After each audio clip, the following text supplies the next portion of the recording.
Hello, everyone, and welcome again to another Teacher Joseph podcast.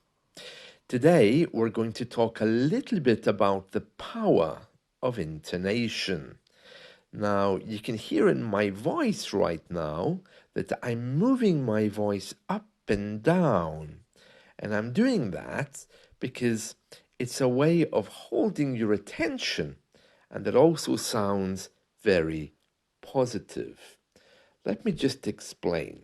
Okay, I'm going to pretend to have a conversation here, and I want you to hear my intonation.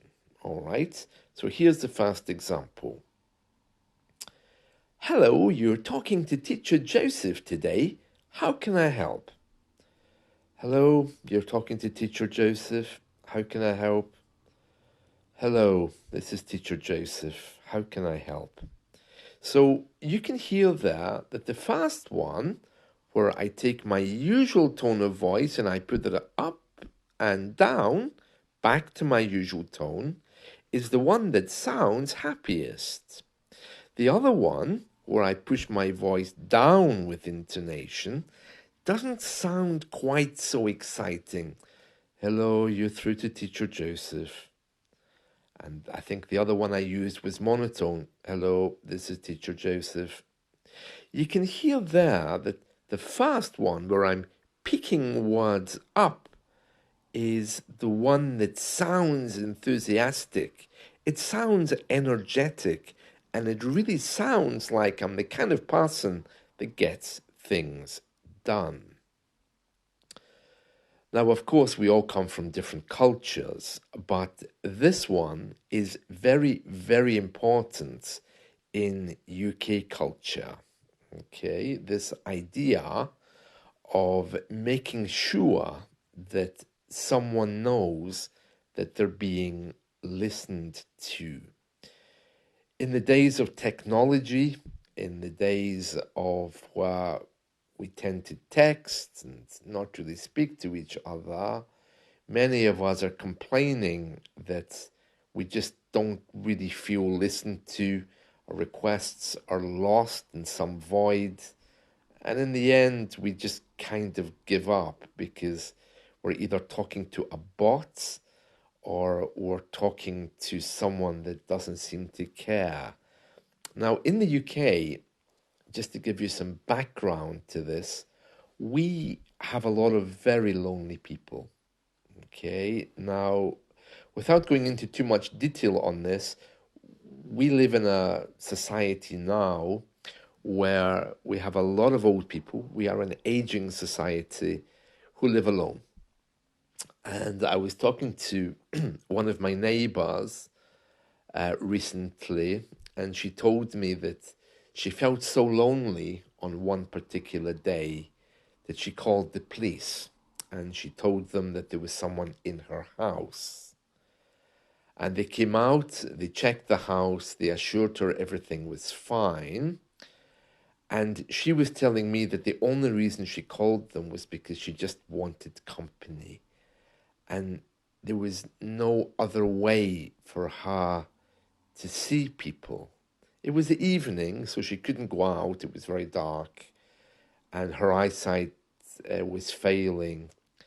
And she said, "No, I just couldn't, I just couldn't um, live like that." She was telling me, and I said, "Why didn't you just call us? You know, why didn't you come and knock on the door? We're only around the corner, or call us just to have a chat, you know?" And she said, "No, no, I would never do that," because she was a very proud old lady. And I've heard countless stories like that now about people, especially older people, who really are so bored that they will do anything just to get a little bit of company.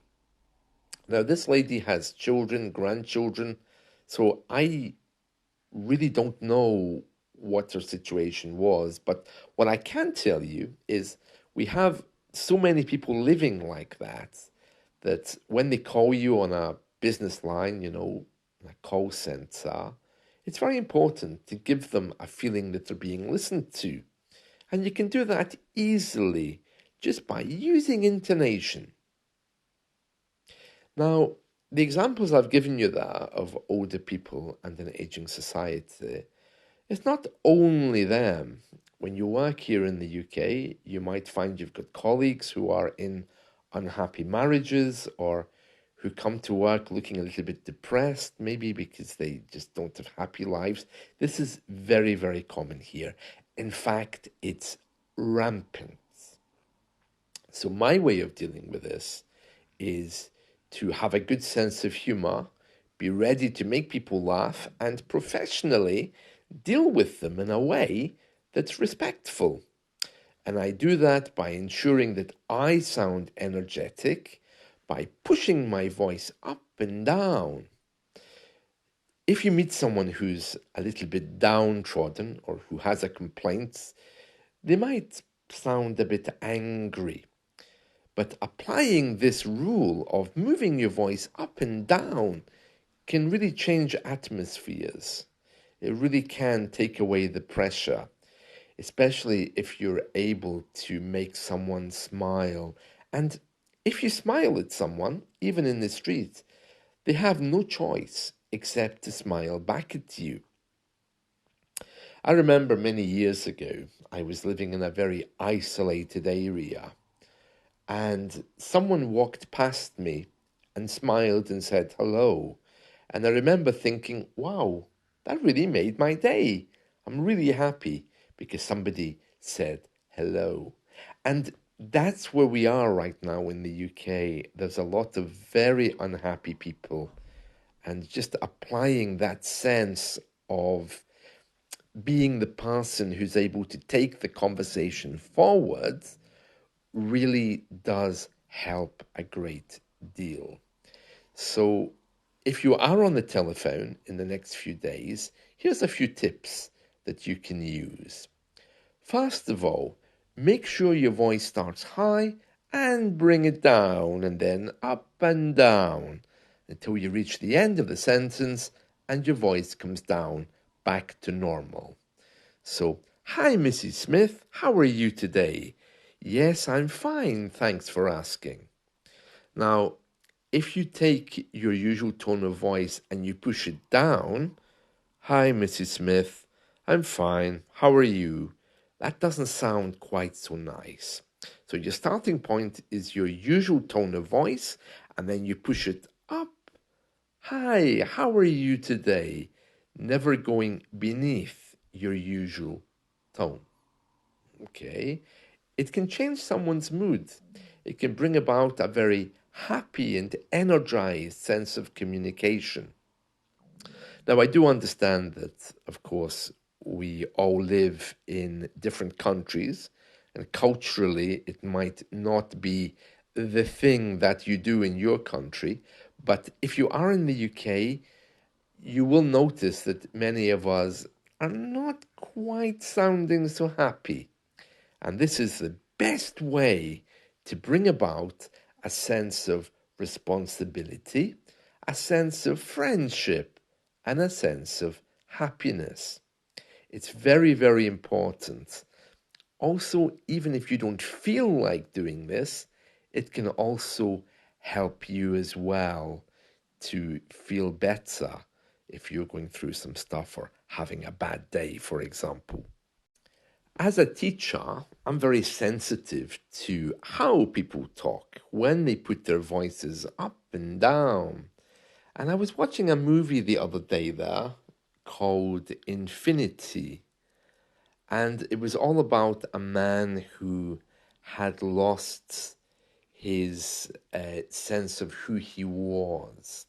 He had many past lives, and the group of people were trying to help him find out who he really was. There was, of course, the good people and the bad people. In these movies, there's always the evil person trying to kill the good people. It was one of these typical action movies.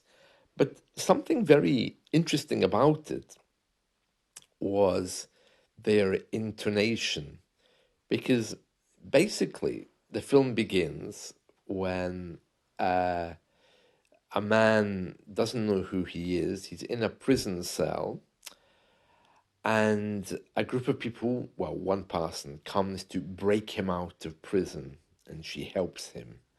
So she kidnaps him, she takes him away to all of his friends. You would think they would be warm. You'd think they would be assuring him and loving him in a way that shows him who he is. But actually, he didn't use any intonation. In fact, all throughout the movie, there was this real sense of seriousness because nobody was smiling. And I'm thinking, okay, well, they've just taken this guy, they've told him that they all knew him in a past life. You'd think they'd be happy to see him. But they're all standing there thinking, no, no, don't think, I don't think we're going to get through to him. Let's try one more thing. Very, very serious. And the only person that seemed to be happy at one point was the evil villain who was actually trying to kill him. It was a very somber and serious movie, and I could understand it if they were portraying the bad people as non-British. You know, like, for example, in the James Bond movies, the villains, the bad people in James Bond movies were always depicted as being either Soviet or from other parts of the world. These days, many of the villains in movies are portrayed as being Arabs, for example, and they don't smile. It's always the British hero who's smiling over a glass of whiskey in the casino, for example. But in this movie, nobody was. There was nobody was smiling. Everybody was deadly somber. And it just got me thinking about intonation and how important that is. So, just to quickly recap then, I want you just to notice, first of all, next time you're watching TV or a movie, just how much they push their voices up. Now, in a lot of very depressing movies these days, depressing movies, the voice goes down. Okay, so you want to create that atmosphere where you start off with your usual tone of voice and then you push it up and down, up and down. Okay, you don't start off with your usual tone of voice and push it down more. Start with up and bringing it back down to where it was. Okay, that's really the key. Speaking of voices going up and down, I had to call someone on Saturday. It was my optician. Honestly, I was getting absolutely nowhere. Um, I have an eye test every 2 years. It's normal in the UK. The optician invites you for an eye test every 2 years. But now, because I'm diabetic, I have an eye test every year. So I called the optician and I said, hello, I'd like to rearrange my eye test for every year instead of every 2 years. Very simple request. She said, yeah, you can sort it out then when you come in January for your eye test. And I said, but I'm not coming in January for my eye test because my last eye test was in January of this year. So you won't be inviting me until 2025. Yeah, you can sort it out when you come in January. And I said, maybe we're not communicating properly. My eye test is going to be in January 2024 now, but I need you to invite me as you always do. Or maybe I can make an appointment now. No. Sort it out when you come in, she said. I said, I think we have a communications problem. Let me explain. My last eye test was in 2023. You'll be inviting me in 2025. That is when I'll be coming in. So I need one for January 2024. Yeah. When you come in, sort it out. I said, yeah, but I'll only be coming in if you give me an appointment or invite me. But she couldn't catch it. She couldn't see what I was trying to say. So I'm going to have to go to the shop, go in and talk to someone, you see. Now, her intonation showed me that she just wasn't listening to me, because I could hear by the way she was talking to me that she was looking over her shoulder at someone else. Because every time she said, yeah, yeah, yeah, just come in, her voice was lowering. If she had said, oh, okay, when you come in, we can sort it out then, I would be able to hear that she was listening to me, at least. But she wasn't. And I could hear her voice moving farther away from the phone, which also was telling me that she was distracted. So I wasn't getting her full attention anyway. It's just an example, just an example. So, intonation starting at your usual tone of voice and going up and down to your usual tone. You only bring it a little bit further down, either at the end of a sentence or if you're trying to create a mood which is not the happy one. Oh, I had a terrible weekend. It was very sad. Okay. If you want to reframe that, oh, my weekend didn't go so well, but it's okay. You can hear that's much happier. Well, I hope that gives you a brief introduction into the world of intonation. So remember, change your intonation, change your world. That's it from me. See you. Bye.